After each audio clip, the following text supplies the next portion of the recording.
Bentornati in un nuovissimo appuntamento con le previsioni meteo. Sceso un impulso fresco comunque da nord-ovest che andrà a interessare in parte anche le zone costiere nella giornata di giovedì. Già dalla nottata scenderà ovviamente dall'Alto Adriatico fino ovviamente al sud Italia entro il pomeriggio e agirà proprio nel corso della mattinata di giovedì proprio a delle precipitazioni lungo il versante adriatico, in particolare sul Molise, sulla Puglia, sulla Basilicata, ma anche sulla Calabria ionica avremo la possibilità di qualche temporale fino al mattino. Sarà invece un po' più soleggiato altrove e anche sul resto del centro, specie lungo il versante tirrenico, mentre avremo insomma un miglioramento al nord Italia con giornate più soleggiate e qualche stratificazione comunque di passaggio, velatura. Per quanto riguarda poi la giornata di venerdì, come vedete sarà un po' più soleggiata, rinforza il campo anticiclonico mentre si misura una depressione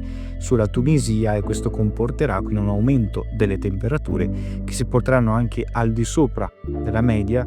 Pensate, quindi anche già sulla Sardegna potremo già superare i 30 gradi, mentre sul nord Italia saremo tra i 28 e i 29 gradi nei valori massimi. Per quanto riguarda altrove, il centro e il sud Italia risentirà ancora meno del caldo, comunque tra i 25 e i 28 gradi.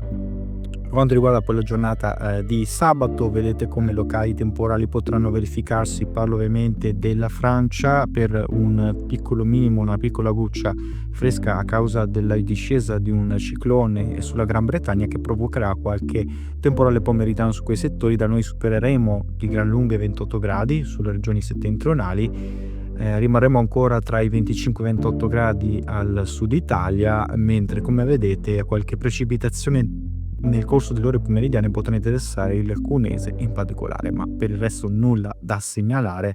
Non ci saranno fenomeni se non con più probabilità nella giornata di domenica, quando si avvicinano sempre più queste correnti instabili dovute proprio alla discesa del ciclone di matrice atlantica sempre tra la Scandinavia e la Gran Bretagna, che porterà quindi il passaggio di temporali nel corso delle ore centrali del giorno. Potranno interessare soprattutto Dolomiti e le Prealpi, possibili sconfinamenti fino alle Piedemontane entro la serata, soprattutto lombardo-venete e anche quelle friulane. Queste le aree appunto più colpite e a rischio dai fenomeni nel corso del pomeriggio e della serata. Per il resto non si verificherà granché, quindi non avremo precipitazioni. Poi seguirà tra l'altro nel corso dei giorni successivi, anche quella settimana dopo, un proseguimento del campo anticiclonico che diverrà sempre più di matrice africana, quindi temperature in aumento e con qualche infiltrazione umida che però potrà intervenire sempre sul centro Italia e lambire anche la nostra